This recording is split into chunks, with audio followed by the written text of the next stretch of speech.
Welcome to பணியும் வாய்ப்பும். Group D எக்ஸாமுக்காக நம்ம ஒரு எக்கானமி சீரிஸ் வந்து பார்த்துட்டு வரோம். அதாவது ஒவ்வொரு டாப்பிக்கா எடுத்து அந்த டாபிக்ல எப்படி ப்ரீவியஸ் கொஸ்டின்ஸ் கேட்டாங்கன்னு சொல்லி வந்து இது வரைக்கும் ஒரு 4 வீடியோ வந்து போட்டிருக்கேன். இது 5வது வீடியோ. இதோட என்ன பண்றோம்னா நம்ம எக்கானமி வந்து கம்ப்ளீட் பண்றோம். சரி, இப்போ இந்த வீடியோல எந்த டாப்பிக்கை பார்க்க போறோம்னா மானிட்டரி பாலிசி. நான் ஸ்டார்டிங்லேயே சொல்லிட்டேன், நீங்க குரூப் டி எக்ஸாம் ப்ரிப்பேர் பண்றீங்கன்னா எக்கானமிக்கு என்னன்னா ஃபண்டமெண்டல் லேர்ன் பண்ணும்போது இந்த 10 டாபிக் லேர்ன் பண்ணணும். இந்த 10 டாபிக்ல அதிகமான ஃபோக்கஸ் என்னன்னா 5 year plan, national income, budget, demand and supply, inflation, money and banking, monetary policy. இது அதிகமான கொஸ்டின்ஸ் வந்து கேட்டிருக்காங்க. பாவட்ல 1 or 2 கொஸ்டின்ஸ் வந்து வந்திருக்கு. இந்த டாபிக் எல்லாம் கொஞ்சம் எக்ஸ்ட்ரா என்ன பண்ணுங்கன்னா ப்ரிப்பேர் பண்ணும்போது ரிவிஷனுக்கு வந்து 2-3 வாட்டி வந்து கொடுங்க. ஏன்னா இந்த 5 இயர் பிளான்லாம் வந்து அடிக்கடி என்ன ஆகுனா மறக்கிற மாதிரி இருக்கும். ஸோ அதனால தான் வந்து சொல்றேன். சரி, இப்போ என்ன பார்க்க போறேன்னு சொன்னா monetary policy. So monetary policy ரிலேட்டடா எப்படி கொஸ்டின்ஸ் கேட்டுக்கான்னு சொல்லிட்டு வந்து பார்க்கலாம். இப்போ நீங்க என்ன பண்ணணும்னா மானிட்டரி பாலிசி லேர்ன் பண்ணிருப்பீங்க ரைட்டா? அந்த நோட்ல ஏதாவது எழுதி வச்சிருக்கீங்க, இல்ல ஒரு பிடிஎஃப் வச்சிருந்தீங்கன்னா அது அப்படியே வந்து பேரலா பார்த்துட்டே வாங்க. ஏன்னா கொஸ்டினை பார்த்த மாதிரி இருக்கும், அட் த சேம் டைம் வந்துட்டு அந்த கான்செப்டை ஒரு வாட்டி ரிவிஷன் பண்ண மாதிரி இருக்கும். அதனால தான் வந்து சொல்றேன். சரி, கொஸ்டின்ஸ் வந்து ஸ்டார்ட் பண்ணிடலாம். முதல் question, the central bank of Zimbabwe has been lowering the rate of interest of the economy to boost growth. The bank is being cash in its monetary policy stance இருக்காம். தமிழையும் பாருங்க. Zimbabwe மத்திய வங்கி வளர்ச்சியை அதிகரிக்க பொருளாதாரத்தின் வட்டி விகிதத்தை குறைத்து வருகிறது. வங்கி அதன் பணவியல் கொள்கை நிலைப்பாட்டில் டேஸாக உள்ளதுன்றக்காம். இப்ப சில பேருக்கு டவுட் எல்லாம் இந்த கொஸ்டினை எக்ஸாம்ல கேட்கும்போது, ஏன்னா ஜிம்பாப்வேயோட சென்ட்ரல் பேங்கா, அதெல்லாம் நம்மளுக்கு எப்படி தெரியும்? நம்ம இந்திய நாட்டோட பிரச்சனையும் நம்மளுக்கு தெரியாது. இல்ல ஜிம்பாப்வேயோட பிரச்சனை எல்லாம் நம்மகிட்ட கேட்டா நம்ம எப்படி ஆன்சர் பண்ணுவோம் அப்படின்னு நினைச்சீங்கன்னா இது அந்த மாதிரி கிடையாது. இது ஒரு கான்செப்ட். அந்த கான்செப்ட்ல என்னன்னா உலக நாட்டுல இருக்கிற எல்லா சென்ட்ரல் பேங்கும், நம்ம இந்தியால என்ன ஆர்பிஐ இருக்காங்க, உலக நாட்டுல இருக்கிற எல்லா சென்ட்ரல் பேங்கும் ஒரே மாதிரி பேட்டர்ன் தான் வந்து ஃபாலோ பண்ணுவாங்க. எக்கானமி ரொம்ப வளர்ச்சி அடையும் போது ஒரு பேட்டர்ன் எடுப்பாங்க. எக்கானமி ரொம்ப ஸ்லோடன்ல போயிட்டு இருக்கும்போது அதுக்கு ஏத்தாப்புல என்னன்னா பேட்டர்ன் எடுப்பாங்க. அதாவது பேட்டர்ன் மீன்ஸ் வந்து மானிட்டரி பாலிசியோட ஸ்டாண்ட் இருக்குன்னு சொல்றது. மானிட்டரி பாலிசியோட டைப்னா ரெண்டா சொல்லுவாங்க. ஒன்று எக்ஸ்பான்ஷனரி அப்படின்னு சொல்லுவாங்க, இன்னொன்று கான்ட்ராக்ஷனரி. எக்ஸ்பேண்ட் அப்படின்னு ஆவத்துல வச்சுக்கேன். ஸோ எக்ஸ்பேண்ட் என்ன, எக்கானமியை பூஸ்ட் பண்ணணும். ஸோ எக்கானமி என்ன பண்ணணும், ஸ்பீடப் பண்ணணும், எக்கானமி க்ரோத்தை இன்க்ரீஸ் பண்ணணும். அதுக்காக எடுக்கிற ஸ்டெப் தான் வந்து எக்ஸ்பான்ஷனரி மானிட்டரி பாலிசின்னு சொல்லுவது. கான்ட்ராக்ஷன் அப்படியே ஆப்போசிட்டா இருக்கும். என்ன, எக்கானமி ஸ்லோ டவுன் பண்ணணும். ஸ்லோ டவுன் பண்ணி எக்கானமியோட க்ரோத்தை வந்து என்ன ஸ்லோ பண்ணணும். இது எதுக்காக பண்ணுவாங்க அப்படின்னா ஒரு அளவை தாண்டி எக்ஸ்பேண்ட் ஆகும்போது, நல்லா கவனிங்க, ஒரு அளவை தாண்டி எக்கானமி வந்து அதிகமா க்ரோத் அடைஞ்சிச்சுன்னு வச்சுக்கலாம், என்ன பிரச்சனை ஆகுனா இன்ஃப்ளேஷன்ஸ் வரும். இன்ஃப்ளேஷன் பணவீக்கம். பணவீக்கம் இருந்துச்சுன்னா என்ன ஆகுனா நாட்டோட கரன்சியோட வேல்யூ இல்லாம போயிடும். அதனாலதான் வந்து எப்போதும் ஒரு ஆவரேஜ் லெவல்ல இருந்து எக்கானமியோட க்ரோத்தை மெயின்டைன் பண்ண பார்ப்பாங்க. சரி, இப்ப 2 டைப் இருக்குன்னு சொல்லியிருக்கேன். இல்ல நீங்க நல்லா கவனிங்க, எக்ஸ்பான்ஷனரி முனிசிபாலிட்டிஸ்க்கு அதுக்கு இன்னொரு பேரு டாவிஷ் அப்படின்னு சொல்லுவாங்க, இல்ல ஈஸி அப்படின்னு சொல்லுவாங்க.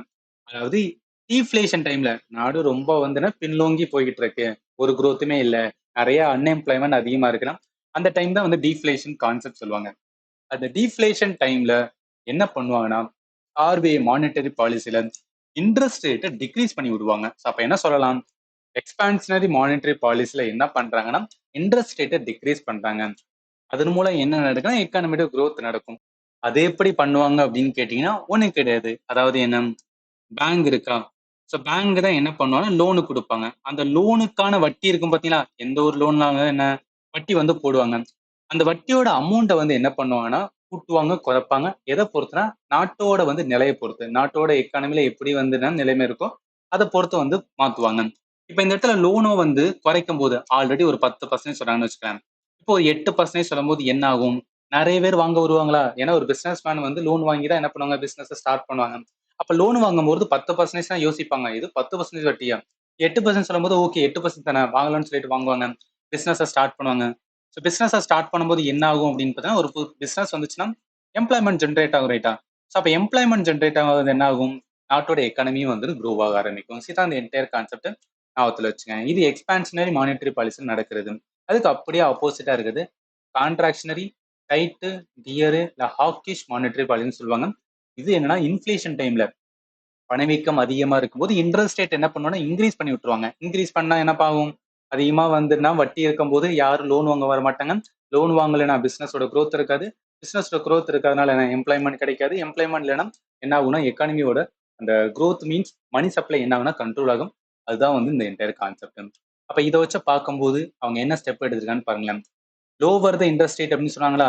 S, lower the interest rate. அப்ப இன்ட்ரெஸ்ட் ரேட்டை லோவர் பண்ணாவே அவங்க என்ன கான்செப்ட் எடுக்கிறாங்க அப்படின்னா டாவிஷ். ஏன்னா டாவிஷ் தான் என்ன பார்த்தோம் இந்த இடத்துல வந்து டாவிஷுக்கு இன்னொரு தான் எக்ஸ்பான்ஷனரி அப்படின்னு பார்த்தோமா? ஸோ அதனால இந்த கொஸ்டினுக்கு ஆன்சர் என்னன்னா சி தான் வரும். இது எல்லாமே கான்செப்ட் ஓரியன்ட். கான்செப்ட் நீங்க உள் வாங்கலைன்னா இது டஃப்பான கொஸ்டின் தான். கான்செப்ட் கிளாரிட்டி இருந்தால் மட்டும்தான் இந்த எக்கானமி மானிட்டரி பாலிசியில் எப்படி கொஸ்டின்ஸ் கேட்டாலும் உங்களால் ஆன்சர் பண்ண முடியும். இது எல்லாமே நான் கிளாஸ் எடுக்கும்போது சொன்ன ஸ்லைடு தான் வந்து இந்த இடத்துல அட்டாச் பண்ணியிருக்கேன். ஜஸ்ட் எதுக்காகனா என்னோட கிளாஸஸ் எப்படி இருக்கும், கிளாஸ் நோட்ஸ்லாம் எந்த மாதிரி இருக்கும்னு தெரிஞ்சிருக்காக தான் அந்த இடத்துல கொடுத்துருக்கேன்.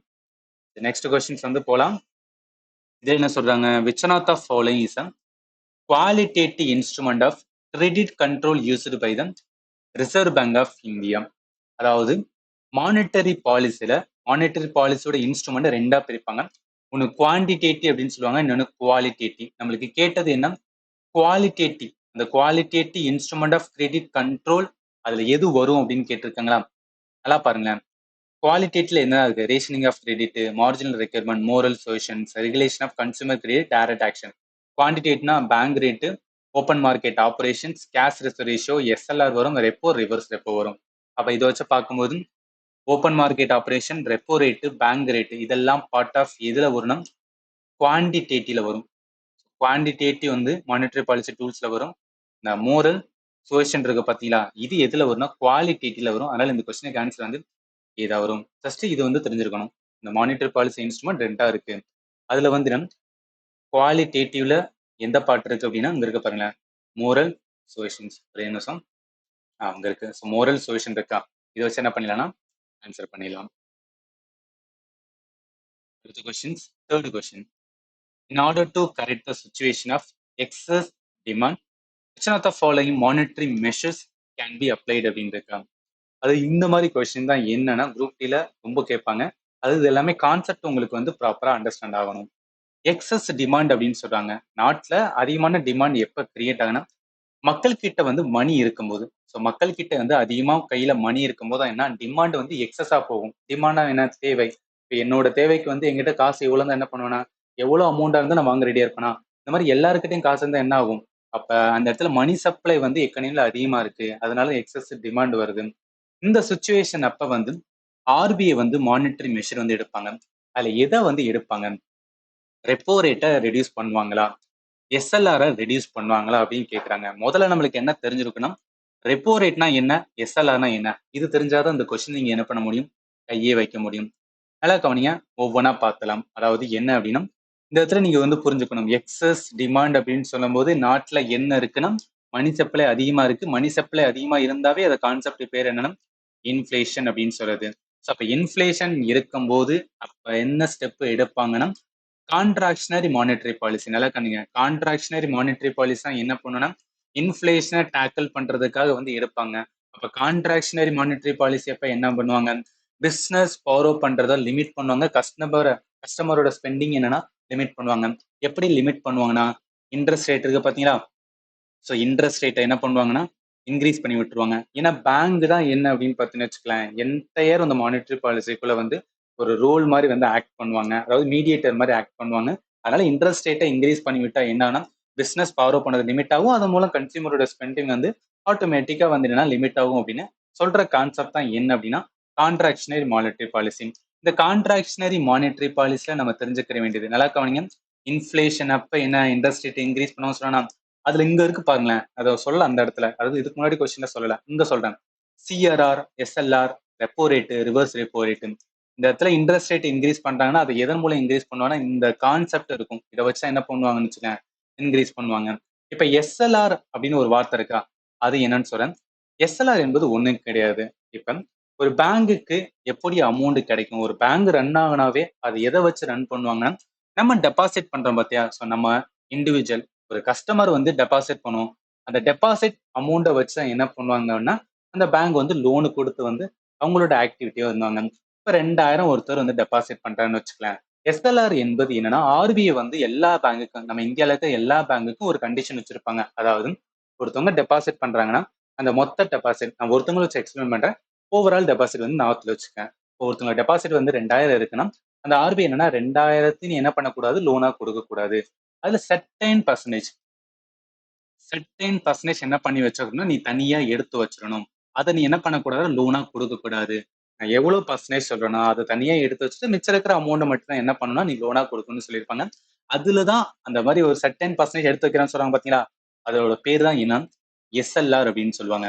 ஸோ எஸ்எல்ஆர் வந்து ஆர்பிஐ வந்து 18% வந்து வைக்கணும் அப்படின்னு சொல்றாங்கன்னு வச்சுக்கலாம். அப்ப இந்த பேங்க் என்ன பண்ணும், மொத்த டெபாசிட் இங்க 2000 ஒருத்தர் டெபாசிட் பண்றாங்கன்னா அதுல 18% 360 அதை தனியா எடுத்து வச்சிருவாங்க.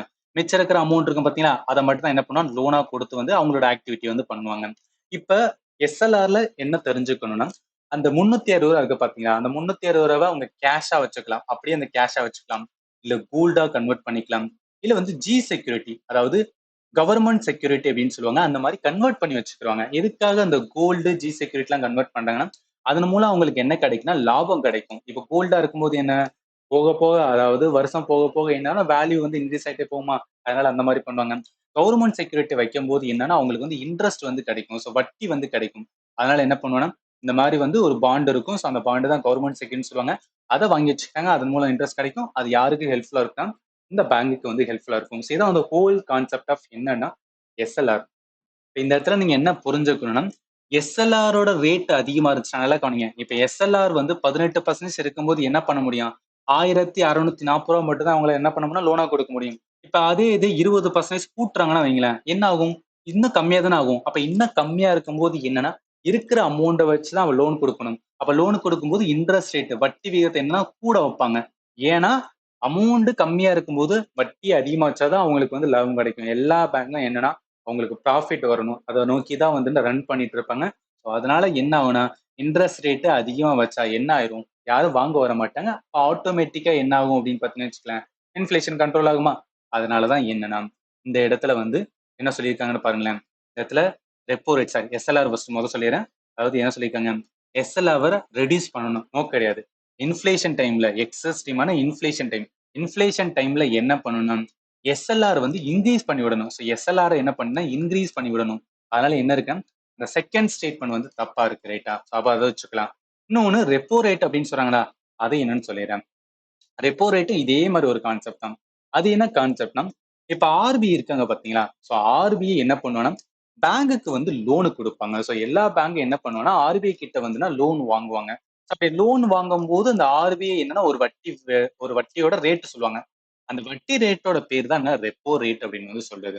ரிவர்ஸ் ரெப்போ அப்படின்னு ஒண்ணு இருக்கும். அது என்னன்னா பேங்க் அவங்க கிட்ட அதிகமான அமௌண்ட் இருந்துச்சுன்னா ஆர்பிஐக்கு என்ன கொடுப்பாங்கன்னா லோனா கொடுப்பாங்க. அது ஏன் கொடுப்பாங்கன்னா ஆர்பிஐ ஒரு மேண்டேட்டரி வச்சிருப்பான். ஸோ அதனால என்ன பண்ணுவாங்கன்னா பேங்க் கிட்ட அதிகமான அமௌண்ட் இருக்கும்போது அதை நீ ஆர்பிஐ கிட்ட வை. அதன் மூலம் என்ன சொல்றாங்கன்னா ஆர்பிஐ நான் வட்டி தரேன் அப்படின்னு வந்து சொல்லுவாங்க. ஸோ அதனால அந்த வட்டி ரேட்டுக்காக என்ன பண்ணுவாங்க அப்படின்னா பேங்க் வைப்பாங்க. அந்த வட்டி ரேட் இருக்கு பாத்தீங்களா, அதான் ரிவர்ஸ் ரெப்போ ரேட் அப்படின்னு சொல்றது.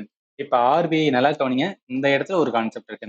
இப்ப ஆர்பிஐ என்ன பண்றேன்னா இந்த ரெப்போ ரேட் இருக்கு பாத்தீங்களா, ஸோ அந்த ரெப்போ ரேட் வந்து ஆல்வேஸ் என்னன்னா ரொம்ப லோ லெவல்ல தான் இருக்கும். ரொம்ப லோ லெவல்ல தான் என்ன பண்ணுன்னா வட்டி வந்து கொடுப்பாங்க. அப்ப லோ லெவல் இருக்கும்போது அதை இன்க்ரீஸ் பண்றாங்கன்னா ரெப்போ ரேட்டை இன்க்ரீஸ் பண்றாங்கன்னா என்ன ஆகும் அப்படின்னு பாத்தீங்கன்னு வச்சுக்கலாம், வட்டியோட ரேட் அதிகப்படுத்துறாங்க. அப்ப வட்டியோட ரேட் அதிகப்படுத்தும் போது என்ன ஆகும், பேங்க் என்ன பண்ண மாட்டாங்கன்னா காசு வாங்க மாட்டாங்க. ஏன்னா இது வந்து வட்டியில திருப்பி கொடுக்கணும்ல. அப்ப வட்டி அதிகமா இருக்கும்போது என்ன பண்ண மாட்டாங்க, பேங்க் ஆர்பிஐ கிட்ட வந்து என்ன பண்ண மாட்டாங்கன்னா மணி வந்து பாரோ பண்ண மாட்டாங்க. அப்ப மணி பாரோ பண்ணாத போது பேங்க் கிட்ட கம்மியான லோவான கேஷ் தான் இருக்கும். அப்ப அந்த லோவான கேஷை வச்சு என்ன பண்ணுவாங்க, அவங்க வந்து ஸ்பெண்ட் பண்றது பிளஸ் வந்து என்னன்னா இல்ல யாராவது லோன் கேட்டு வந்து அவங்களுக்கு கொடுக்கறது. அப்ப இருக்கிறத வச்சுதான் கொடுக்கறதுனால என்னன்னா அங்கேயும் இருக்கிற லிமிட்டடான அமௌண்ட் வச்சுதான் கொடுக்கறதுனால அந்த இடத்துல என்ன ஆகுனா யாராவது ரொம்ப அதிகமா கேட்டு வந்தா அவங்ககிட்ட காசு இல்லை அப்படின்னு வந்து சொல்லிடுவாங்க. ஆனா அந்த இடத்துல என்ன ஆகுது, பிசினஸ் ஆக்டிவிட்டி ஸ்டாப் ஆகுதா. அதனாலதான் என்ன ஆகுனா இன்ஃபிளேஷன் கண்ட்ரோல் ஆகும். அப்ப நீங்க புரிஞ்சுக்கிற வேண்டிய கான்செப்ட் அப்படின்னு பாத்தீங்கன்னு வச்சுக்கலாம், ரெப்போ ரேட்டை இன்க்ரீஸ் பண்ணாலும் அண்ட் ஆல்சோ வந்து எஸ்எல்ஆர் இன்க்ரீஸ் பண்ணாலும் என்ன ஆகும் அப்படின்னு பாத்தீங்கன்னு வச்சுக்கலாம், இன்ஃபிளேஷன் கண்ட்ரோல் ஆகும். அதோட கான்செப்ட் தான் இந்த இடத்துல நான் கிளியரா கொடுத்துருக்கேன். CRR, SLR, repo rate, reverse repo rate எல்லாத்தையும் என்ன பண்ணணும் இன்க்ரீஸ் பண்ணுவாங்க. எந்த டைம்ல, இன்ஃபிளேஷன் டைம்ல. அதன் மூலம் என்னன்னா இன்ஃபிளேஷனை கண்ட்ரோல் பண்ணுவாங்க. ஸோ புரியும்னு நினைக்கிறேன். அப்ப இதை வச்சு பார்க்கும்போது நல்லா பாங்க. இந்த இடத்துல என்ன சொல்றாங்கன்னா ரெப்போ ரேட்டை ரெடியூஸ் பண்ணணும்னு சொல்லியிருக்காங்க. டெஃபினட்டா கிடையாது. இன்ஃபிளேஷன் டைம்ல என்ன ரெப்போ ரேட்டை இன்க்ரீஸ் பண்ணும், எஸ்எல்ஆர் இன்க்ரீஸ் பண்ணும். அதனால இந்த கொஸ்டினுக்கு ஆன்சர் என்ன வேணும், ரெண்டுமே வராது. அப்ப நெய்தர் ஏ நாட் பி தான் வரும். அதனால இந்த கொஸ்டினுக்கு ஆன்சர் வந்து பி தான். பாருங்களேன், ஒரு கொஸ்டின் ஆன்சர் பண்றதுக்கு இவ்வளவு இருக்கானா நீங்க ஆல்ரெடி லேர்ன் பண்ணியிருந்தீங்கன்னு வச்சுக்கலாம், டப்பு டப்புன்னு வந்து போயிடலாம். ஆனா அந்த கான்செப்ட்ட மட்டும் வந்துட்டுனா எங்கேயாவது நீங்க லேக்கா இருந்தீங்கன்னா, மொத்த கொஸ்டினுமே அடியாரும். அதனால தான் சொல்றேன். இது எல்லாமே நான் ப்ராப்பரா இந்த இடத்துல வந்துட்டுனா ரொம்ப லிமிட்டடா தான் சொல்லியிருக்கேன். டீட்டெயிலா நான் சொல்லல. ஏன்னா டீட்டெயில் சொன்னேன்னு வச்சுக்கோங்களேன், அதுக்கு ரொம்ப வந்து போகனால வந்து நான் ரொம்ப சொல்லல. நீங்க டீட்டெயில் கிளாஸஸ் என்டையர் கான்செப்ட்டே எனக்கு கிளாரிட்டியா கிடைக்கணும், எனக்கு புரியணும்னா கோர்சஸ் வந்து பாருங்க. நான் என்டையர் ஜிஎஸ்க்காக தான் வந்து கம்ப்ளீட்டா டீச் பண்ணிட்டு இருக்கேன். எல்லாமே ஆப்ல தான் இருக்கு. ஆப்புக்கான கோர்ஸ் வந்து நீங்க ஜாயின் பண்ணிக்கலாம். ஏதாவது டவுட் இருந்துச்சுன்னா 7871385142 நிறைய ஸ்டூடெண்ட் ஃபாலோ பண்ணி வந்து ரொம்பவே யூஸ்ஃபுல்லா இருக்குன்னு சொல்லிட்டு இருக்காங்க. நீங்களும் வந்து ஃபாலோ பண்ணுங்க. எதுக்காக சொல்லனா என்னோட கிளாஸஸ் வந்து என்னன்னா தேவையில்லாதான் இருக்குது. Straight to the point. எக்ஸாமுக்கு என்ன தேவையோ அது மாதிரி தான் இருக்கும். பிளஸ் மைண்ட் மேப் வேலை தான் நான் டீச் பண்ணியிருக்கேன். ஸோ மைண்ட் மேப் வேலை அண்ட் அனிமேஷன்லாம் வந்து நிறைய வச்சு டீச் பண்றதுனால ரிவிஷன் பண்றதுக்கு என்னன்னா ப்ராப்பரா இருக்கும். அதனால தான் சொல்றேன். சரி, அடுத்து போலாமா? 4வது கொஸ்டின்ஸ் வாங்களேன். இதுல என்ன சொல்றாங்க? What is the value of money multiplier if the CRR cash reserve ratio is 15% இருக்கா? இதுவும் ஒரு கான்செப்ட் நான் ப்ராப்பரா உங்களுக்கு டீச் பண்ணியிருப்பேன். ஸோ இது எல்லாமே என்னன்னா நான் கிளாஸ் நடத்தினதான் அதை வச்சு தான் சொல்லணும். இப்போ மணி மல்டிப்ளையருக்கு ஒரு ஷார்ட்கட் ஃபார்முலா இருக்கும். Money multiply is equal to 1 by legal reserve ratio. Legal reserve ratio உனக்கு தெரியாது, அது சிஆர்ஆர் தான், கேஷ் ரிசர்வ் ரேஷியோ தான். அப்ப மணி மல்டிப்ளையர் என்ன சொல்லலாம்? ஈக்குவல் டு 1 பை சிஆர்ஆர் அப்படின்னு சொல்லலாமா? அவங்க என்ன சொல்றாங்க? சிஆர்ஆரோட வேல்யூ வந்து கொடுத்துறாங்க 15%. அப்ப என்ன money multiplier equal to 1 by 15%. Percentage mean நம்ம என்ன பண்ணுவோம்? ஒரு 15% அப்படின்றதுனா என்ன? 15 பை 100 தானே? 15 பை 100 போடும்போது இந்த இடத்துல என்ன ஆகும்? 100 மேல போகுமா? கீழே வந்து என்ன 15 வரும்? இப்போ இது பண்ணும்போது அடிக்கும்போது நம்மளுக்கு 6.66 அப்படின்னு வரும். அப்போ 6.67 எடுக்கலாம். அதுல இந்த கொஸ்டினுக்கு ஆன்சர் வந்து சி தான். சரி, ஆக்சுவலி என்ன அப்படின்னா இது கான்செப்ட் கிடையாது. அப்படியே அந்த ஃபார்முலாவை யூஸ் பண்ணி என்னன்னா சால்வ் பண்றதுதான். பட் உங்களுக்கு ஃபார்முலா என்னன்னு தெரியணும்ல, அது என்ன கான்செப்ட் அது அப்படி தெரிஞ்சா மட்டும்தான் உங்களால அப்ரோச் பண்ண முடியும். அதனாலதான் வந்து சொல்றேன். அப்ப இந்த கொஸ்டினுக்கு ஆன்சர் வந்து சி தான் வரும். நெக்ஸ்ட் போலாம். அவ்வளவுதாங்க. இந்த மானிட்டரி பாலிசில அவ்வளவு கொஸ்டின் கேட்டிருந்தாங்க. இப்போ மிஸ்லினியஸ் வந்து இருக்கும். ஸோ அந்த டாபிக் எல்லாமே என்ன பண்ணலாம், ஒவ்வொரு கொஸ்டினா வந்து பார்க்கலாம். முதல் கொஸ்டின், இந்த context of consumer right what is full form of வந்து கோப்ரா அப்படின்னு இருக்கா? கோப்ரானா ஒண்ணு கிடையாது. கன்சியூமர் சைடு அப்படின்னு வந்தாவே, ஸோ கன்சியூமர் சைடு அப்படின்னு வந்தாவே அவங்க என்ன சொல்ல போறாங்க? கன்சியூமரோட ப்ரொடக்ஷன் ஆக்ட் தான் வந்து சொல்ல போறாங்க. சில பேருக்கு கோப்ரானா வந்து குழப்பம் வரலாம். பட் ஞாபகத்துல வச்சுக்கேன், கன்சியூமர் ப்ரொடக்ஷன் ஆக்ட், அதுக்கு ஷார்ட் ஃபார்ம் தான் என்ன? கோப்ரா அப்படின்னு சொல்லுது. So, அதனால இந்த கொஸ்டினுக்கு answer. So consumer protection act தான். ரொம்ப சிம்பிளானது. ஆல்ரெடி நம்மளுக்கு வந்து நிறைய மூவில பார்த்துருப்போம். கன்சியூமர் ப்ரொடக்ஷன் ஆக்ட், அந்த கன்சியூமர் கோர்ட்டுக்குலாம் போறேன் அப்படிலாம் சொல்லுவாங்க பார்த்தீங்களா? அதை வச்சு நீங்க கனெக்ட் பண்ணிக்கலாம். அதாவது இந்த கொஸ்டினுக்கு ஆன்சர் வந்து இதா வரும். அடுத்து வாங்க. 2வது கொஸ்டின். ஒரு 85% of Indian population of colonial India depended on which of the following sector of economy? இதெல்லாம் ரொம்ப ரொம்ப பேசிக்கான கொஸ்டின். லாஜிக்கா ஆன்சர் பண்ணலாம். பிரிட்டிஷ் டைம்ல நம்ம தான் அதிகமான பாப்புலேஷன் எதை நம்பிதான் இருப்பாங்க? அக்ரிகல்ச்சர். ஏன்னா நம்ம நாட்டே வந்து என்ன சொல்லுவாங்கன்னா விவசாய நாடு தான் அப்படின்னு சொல்லுவோம், ரைட்டா? ஸோ அதனால என்னன்னா இவங்க பாருங்களேன், பிரிட்டிஷ் ரூல் அப்ப நம்மளோட பாப்புலேஷன்ஸ் வந்து 80% ஆஃப் த பாப்புலேஷன்ஸ் வந்து எதுல தான் இருக்காங்கன்னா அக்ரிகல்ச்சர் டிபெண்ட் பண்ணி தான் இருக்காங்க. வெறும் 15% தான் என்ன அப்படின்னா இண்டஸ்ட்ரி சர்வீஸ் வந்து நம்பி இருந்தாங்க. அதனாலவே என்ன சொல்லுவாங்கன்னா இந்தியா வாச ஒரு அக்ராரியன் கண்ட்ரி, விவசாய நாடு அப்படின்னு வந்து சொல்றது. அதனால இந்த கொஸ்டினுக்கு ஆன்சர் என்ன வரும்? சீதா வரும். அடுத்து போலாம் 3வது question. Which of the following is not a Agmark qualified product அப்படின்னு இருக்கா? இப்போ சில ஸ்டூடெண்ட் என்னன்னா இந்த மாதிரி ஒரு கொஸ்டினை பார்க்கும்போது இதெல்லாம் நான் லேர்ன் பண்ணவே இல்லையே அப்படின்னு சொல்லி ஸ்கிப் பண்ணிட்டு போவாங்க. பட் கொஞ்சம் பொறுமையா வந்து யோசிச்சு ஓகே இது என்ன சொல்ல வராங்க அப்படின்னு வந்து பாருங்களேன். இது 2 விதமா சால்வ் பண்ணலாம். ஒண்ணு அக்மார்க் இருக்கு. ஸோ அக்மார்க் வந்து குவாலிஃபைட் ப்ராடக்ட். ஏதோ ஒரு வந்து டேக் வந்து கொடுத்தாங்க போல. அப்ப அந்த அக்மார்க்கா அதை நீங்க எப்படி பார்க்கலாம்னா ஏஜி அப்படின்னு இருக்குது. மேபி அது அக்ரிகல்ச்சரா இருக்கலாம் அப்படின்னு கூட நீங்க எடுத்து என்ன பண்ணலாம், அக்ரிகல்ச்சர் சம்பந்தப்பட்ட ப்ராடக்ட்லாம் பாருங்களேன். ஹனி, ஸ்பைசஸ், அதே மாதிரி வெஜிடபிள். அப்ப 3 ஒரே மாதிரி இருக்கு. இது எல்லாமே அக்ரிகல்ச்சர் சம்பந்தப்பட்டது. ஒண்ணே மட்டும் வேற இருக்கு. Gold jewellery. அப்ப இது வராது சொல்லி என்னன்னா நீங்க ஆன்சர் எடுக்கலாம். இல்லையா நம்ம அந்த இங்கிலீஷ் கொஸ்டின்லாம் வந்து பார்க்கும்போது, அதாவது ஸ்னானிம்ஸ் ஆண்டனிம்ஸ் கொஸ்டின்லாம் வந்து சால்வ் பண்ணும்போது என்ன சொல்லுவாங்கன்னா 4 ஆப்ஷனா பாருங்க. 4 ஆப்ஷன் 3 ஆப்ஷன் ஒரே மாதிரி இருக்கும். ஒரே ஒரு ஆப்ஷன் மட்டும் வேற மாதிரி இருந்துச்சுன்னா அதான் ஆன்சர் வரும்னு சொல்லி ஸ்னானிம்ஸ் ஆண்டனிம்ஸ்ல வந்து என்ன சொல்லுவாங்க. அதே மாதிரி இங்கேயும் தேனு, மசாலா, காய்கறிகள் எல்லாமே ஒரே இது மாதிரி. அதாவது ஒரு ஒரு இதுக்குள்ள இருக்கிற மாதிரி இருக்கு. தங்க நகைகள் டோட்டலா வந்து 4 ஆப்ஷனுக்கும் வந்து சம்மந்தம் இல்லாத மாதிரி இருக்கு பாத்தீங்களா? அதனால என்ன சொல்லலாம்? இதை எடுக்கலாம். எதிரவே நீங்க அப்படி பண்ணலாம், இல்ல இப்படி கூட பண்ணலாம். இந்த கொஸ்டினுக்கு ஆன்சர் என்ன வரும்? சி தான் வரும். அக்மார்க்னா ஒண்ணும் கிடையாது. So Agmark everything related to என்னன்னா அக்ரிகல்ச்சர் ப்ராடக்ட்டுக்கு வந்து என்ன பண்ணுவாங்கன்னா ஒரு டேக் வந்து கொடுப்பாங்க. இந்த பால் பாக்கெட்லாம் பார்த்தீங்கன்னு வச்சுக்கலாம். என்னன்னா ஒரு டேக் இருக்கும். அந்த பச்சை கலர் வந்து ஒரு டேக் இருக்கும். அத வச்சு என்ன புரிஞ்சுக்கலாம்னா, ஓகே இது வந்து என்னன்னா சர்டிஃபைட் ஆன ஒரு ப்ராடக்ட் அப்படின்னு எடுத்துக்கலாம்.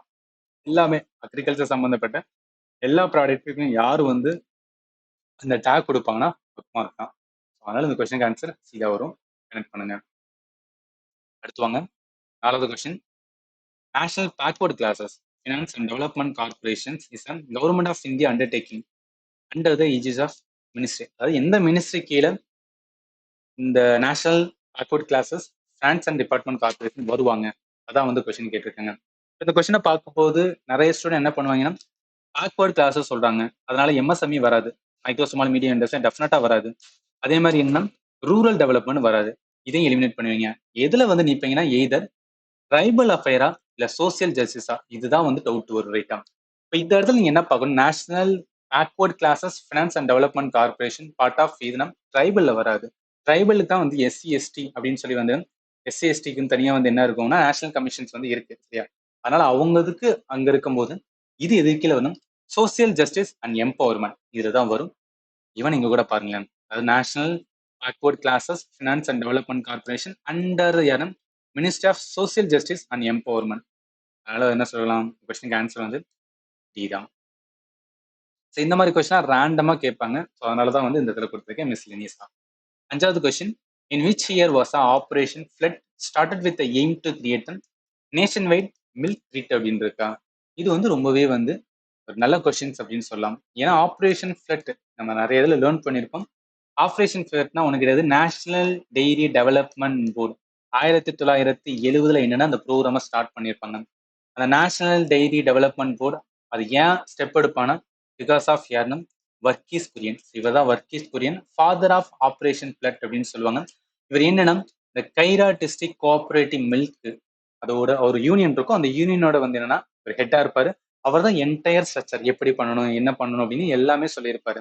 இவர் சொன்னி இந்த ஆப்ரேஷன் பிளட் நடந்ததுக்கு அப்புறம் தான் வந்து இந்தியா நம்பர் 1 வேர்ல்ட்லேயே நம்பர் 1 வந்து லார்ஜஸ்ட் ப்ரொடியூஸ் ஆஃப் மில்க் அப்படின்னு சொல்லுவாங்க. So largest produce of milk இந்த வேர்ல்டு அப்படின்னா இந்தியா தான். ஸோ அந்த அளவுக்கு வந்து என்னன்னா ஃபேமஸ் ஆகியிருப்பாங்க. அப்போ அதுக்கு காரணம் என்னன்னா இந்த ஆப்ரேஷன் பிளட். இந்த ஆப்ரேஷன் பிளட் நடத்தினது ஏன்னா வர்கீஸ் குரியன். லேட்டர் இவரோட இதான் என்னன்னா அமுலா வந்து மாறி இருக்கும். ஸோ அமுல் எந்த அளவு ஃபேமஸ் நம்மளுக்கு தெரியும். ஆனால் அதுக்கு வந்து ஸ்டார்டிங் பீரியட்ல யார் வந்து துணை நின்றவர்னா வர்கீஸ் குரியன். ஆப்ரேஷன் பிளட் எந்த வருஷம் 1970. ஸோ அதனால இந்த கொஸ்டினுக்கு ஆன்சர் என்ன வரும், பீதா வரும். அடுத்து போலாம் 6வது கொஸ்டின்.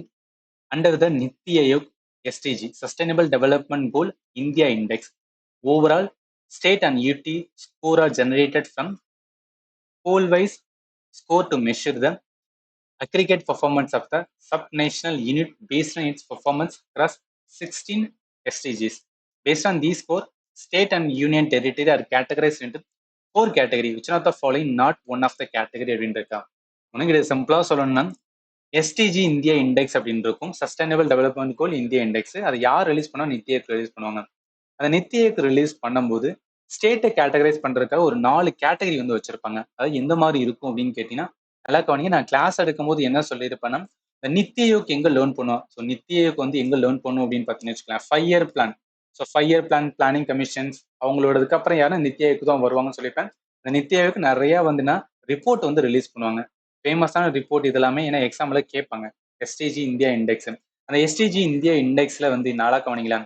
அதாவது ஒவ்வொரு ஸ்டேட்டுக்கும் வந்து 4 டைப்பா வந்து பிரிக்கிறாங்க. ஒரு டைப் வந்து ஆஸ்பிரன்ட் சொல்லுவாங்க, இன்னொரு டைப் பெர்ஃபார்மர், இன்னொரு டைப் ஃப்ரண்ட் ரன்னர், இன்னொரு அச்சீவர். அது ஒன்றும் கிடையாது. சஸ்டைனபிள் டெவலப்மெண்ட் கோல் இருக்கா, மொத்தம் 16 கோல் இருக்கும். அந்த 16 கோல்லையும் வந்து ஒவ்வொரு ஸ்டேட்டும் எந்த மாதிரிலாம் வந்துட்டு ஒர்க் பண்றாங்க, அது ரிலேட்டடா ஸ்டெப் எடுத்திருக்காங்க அப்படின்னு பார்த்து என்ன பண்ணுவாங்கன்னா 4 கேட்டகரி வைப்பாங்க. ரொம்ப லோவான கேட்டகரினா அந்த ஸ்டேட் ஆஸ்பிரன்ட் சொல்லுவாங்க. கொஞ்சம் பரவாயில்ல அப்படின்னு சொன்னா பெர்ஃபார்மர், ஒரு நல்லா பண்றாங்கன்னா ஃப்ரண்ட் ரன்னர், ரொம்பவே நல்லா பண்றாங்கன்னா அவங்க அச்சீவர் அப்படின்னு. இந்த மாதிரி 4 கேட்டகரியா பிரிக்கிறது. அப்ப இதை வச்சு பார்க்கும்போது என்ன வரும் அப்படின்னு பாருங்க. அதாவது ஆஸ்பிரண்ட் இருந்தது, பெர்ஃபார்மர் இருந்தது, ஃப்ரண்ட் ரன்னர் இருந்தது. எக்ஸலன்ட் கிடையாது. எக்ஸலன்ட் அதுக்கு பதிலாக என்ன இருக்கும் அப்படின்னு பார்த்தீங்கன்னா அச்சீவர் அப்படின்னு இருக்கும். ஸோ அதனால என்ன வரும் இந்த கொஸ்டினுக்கு ஆன்சர் வந்து எக்ஸலன்ட் தப்பு. ஆனா இந்த கொஸ்டினுக்கு ஆன்சர் வந்து இதா வரும். இதெல்லாம் ரொம்ப ஃபேக்சுவலான கொஸ்டின் தான். பட் இருந்தாலும் வந்து தெரிஞ்சுக்கிறேன் எப்படிலாம் கொஸ்டின்ஸ் வந்து கேட்குறாங்க அப்படின்னு. அடுத்து வாங்க. Which of the following alternatives not a source of formal data on unemployment in India? அதாவது அன்எம்ப்ளாய்மெண்ட்டுக்காக வந்து இந்தியால நிறைய வந்துன்னா சோர்சஸ் வந்து எடுப்பாங்க. அதுல எந்த சோர்ஸும் வராது அப்படின்னு கேக்குறாங்க. சென்சஸ்ல இருந்து டெஃபினா மக்கள் தொகை கணக்கெடுப்புல இருந்து என்ன பண்ணா கண்டிப்பா என்ன பண்ண முடியும்னா அன்எம்ப்ளாய்மெண்ட் டேட்டா வந்து எடுப்பாங்க. அதனால இது வந்து வராது. ஏன்னா இதுல எடுக்கிறாங்க கேட்ட கேள்வி நாட் அ சோர்ஸ் அப்படின்னு சொல்றதுனால. அடுத்து டைரக்டர் ஜெனரல் ஆஃப் எம்ப்ளாய்மெண்ட், அது பேர்ல இருக்கு எம்ப்ளாய்மெண்ட் இருக்கு, டெஃபினட்டா என்ன அன்எம்ப்ளாய்மெண்ட் பத்தி எடுப்பாங்கன்னு இதையும் எலிமினேட் பண்ணிடலாம். அடுத்தது 4வது பாருங்களேன், நேஷனல் சாம்பிள் சர்வே ரிப்போர்ட் இருக்கு, அதாவது NSSO. இவங்க பார்ட் ஆஃப் எது கீழனா Ministry of Statistics Programme Implementation. இவங்க எதை ரிலீஸ் பண்ணுவாங்கன்னா பீரியாடிக் லேபர் ஃபோர்ஸ் சர்வே அப்படின்னு வந்து ரிலீஸ் பண்ணுவாங்க. அப்ப பீரியாடிக் லேபர் ஃபோர்ஸ் வரும்போது அந்த இடத்துல எம்ப்ளாய்மெண்ட் அன்எம்ப்ளாய்மெண்ட் எல்லாத்தையும் வந்து பார்ப்பாங்க. அதனால இதுவுமே வந்து வராது. எதுதான் வரும் அப்படின்னா நேஷனல் ஃபேமிலி ஹெல்த் சர்வே. அவங்க ஹெல்த் ரிலேட்டடா என்ன பண்ணுவாங்க அப்படின்னு பார்த்தீங்கன்னா ரிப்போர்ட் எடுப்பாங்க. அதுக்கும் அன்எம்ப்ளாய்மெண்ட் சம்மந்தம் கிடையாது. அதனால இந்த கொஸ்டினுக்கு ஆன்சர் வந்து சீதா வரும். இதெல்லாம் லாஜிக்கா வந்து நான் பார்த்து என்ன பண்ணலாம்னா வந்து ஆன்சர் பண்றது. அடுத்து வாங்க 8வது question. Which one of the following is a economic situation in which all available labor resources are being used in most effective way possible இருக்காங்க. அதாவது லேபர் ரிசோர்ஸ் ஒன்றும் கிடையாது, நம்ம தான். நம்மனா என்ன மீனிங் சொல்ல வரேன்னா இங்க பாருங்க, ஃபுல் எம்ப்ளாய்மெண்ட். ஃபுல் எம்ப்ளாய்மெண்டோட கான்செப்ட் என்ன, ஜீரோ அன்எம்ப்ளாய்மெண்ட் அர்த்தம். அப்ப எல்லாருக்குமே என்ன கிடைக்குன்னா வேலை கிடைக்குது.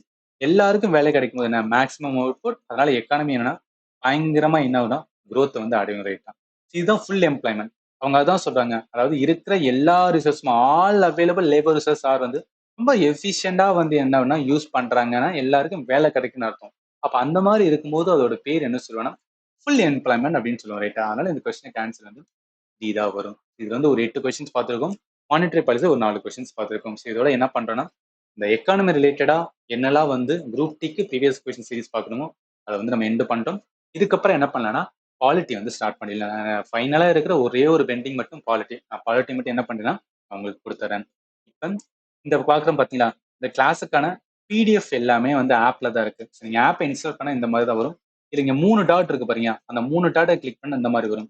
இல்ல ஃப்ரீ மெட்டீரியல் இருக்கும். ஸோ அந்த ஃப்ரீ மெட்டீரியல் போயிட்டு என்ன பண்ணுங்கன்னா டாக்குமெண்ட்ஸ்ல குரூப் டிக்கு என்னன்னா ஒவ்வொரு டாபிக்கா கெமிஸ்ட்ரி, பிசிக்ஸ், பயாலஜி, ஸ்ட்ராட்டஜிக்கு, ஹிஸ்ட்ரி, ஜியாகிரபி இந்த மாதிரி ஒவ்வொன்றா என்ன பண்ணிருப்பேன்னா பிடிஎஃப் கொடுத்துருப்பேன். அதை வந்து யூஸ் பண்ணி என்ன பண்ணுங்க ரிவிஷன் பண்ணுங்க. ஏன்னா எக்ஸாம் டேட் சொல்லிட்டாங்க, டைம் வேஸ்ட் பண்ணாதீங்க, ரிவிஷன் பண்ணுங்க. ப்ராப்பரா ஸ்ட்ரக்சரைஸ்டு மேனர்ல வந்து நீங்க ப்ரிப்பேர் பண்ணாதான் என்ன பண்ண முடியும்னா எப்படி கொஸ்டின் கேட்டாலும் உங்களால் ஆன்சர் பண்ண முடியும். சரி, இதுக்கப்புறம் அந்த வீடியோ பார்க்கலாம். அண்ட் ஃபைனலி தேங்க்யூ ஃபார் வாட்சிங் and have a nice day.